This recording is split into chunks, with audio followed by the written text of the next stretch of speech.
My name is Roya. I was born in Kabul, but I grew up far from it. When war spread across our streets, my family fled to Europe.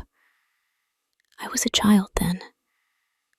I learned new languages. I went to new schools, and I walked in safe streets.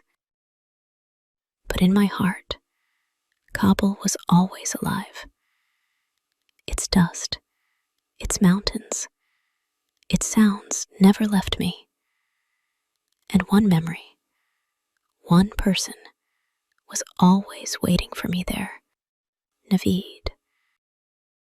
He was my childhood friend, my first love, my promise. We met in school before I left. We were young, but our bond was strong.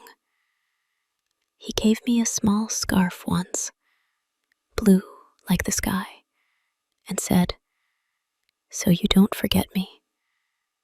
When I touched it, I laughed, but I kept it.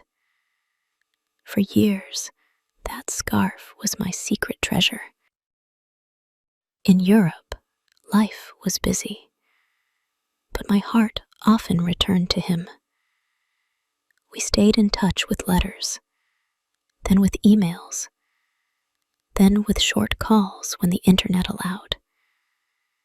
His voice always carried hope.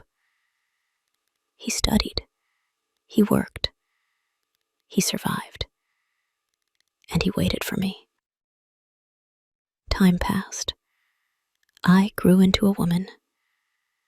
Suitors came, but I refused them. I told my parents, "My heart belongs in Kabul. My heart belongs to Naveed." They argued. They warned me about danger. But love is stronger than fear. One winter evening, Naveed sent me a message. "Come back.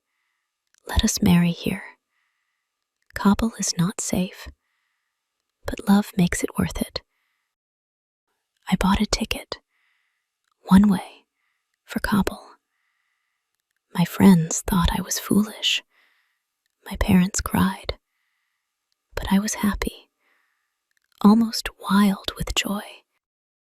I imagined the moment I would see him after so many years. He said he would meet me at the airport with a red rose. I counted the days, the hours, the minutes. Finally, the day came. I wore a simple white dress, and in my bag, I carried the blue scarf he had once given me. My heart was beating so loud that even strangers on the plane seemed to hear it. I looked out the window as the plane landed in Kabul. My homeland stretched before me, broken yet familiar. The doors opened, and I stepped into the airport. My hands trembled. My eyes searched. My phone buzzed. A voice message from Naveed. "Roya, did you arrive? I am waiting at the gate. I have your rose. Hurry, my love." His voice filled me with warmth. He was only steps away. I walked faster, almost running. The crowd was heavy. My heart was ready to burst. Then, in 1 second, everything turned to fire. A sound split the air. The ground shook. People screamed. The world fell apart. Smoke filled my lungs. My ears rang with terror. I fell to the ground. My white dress was covered with dust and blood that was not mine. People were running, crying, carrying bodies.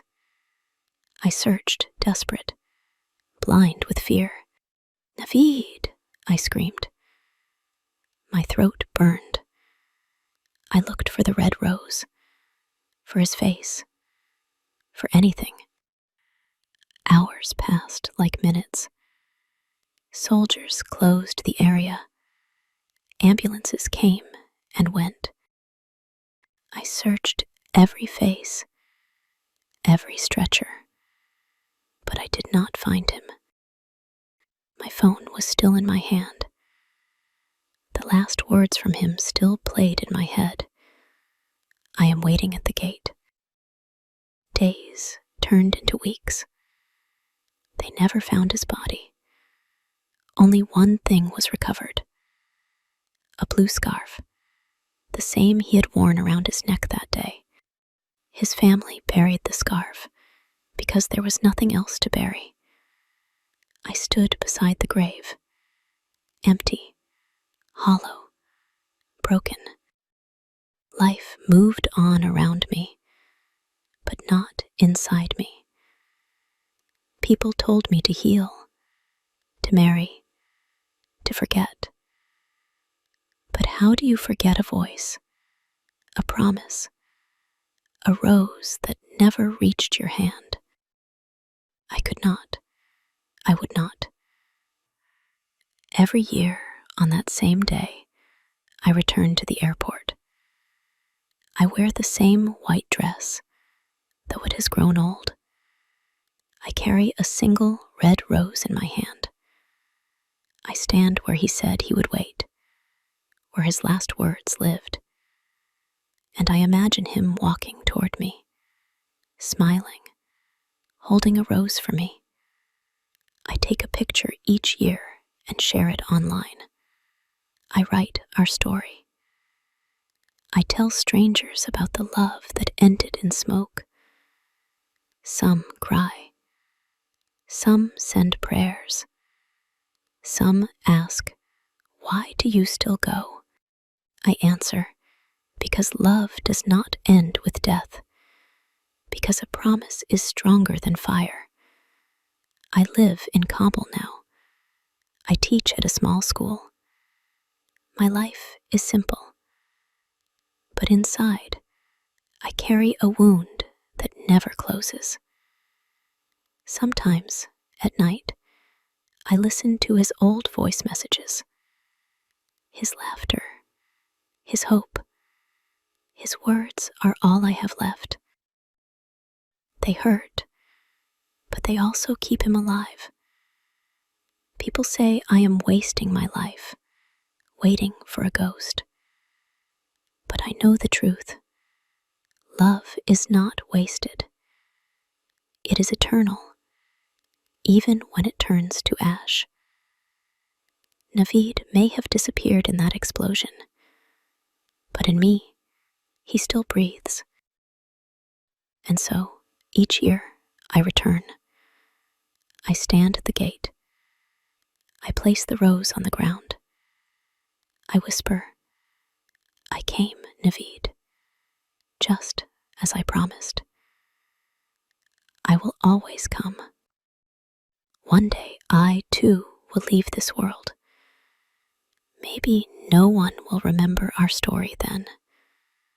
But until that day, I will keep telling it.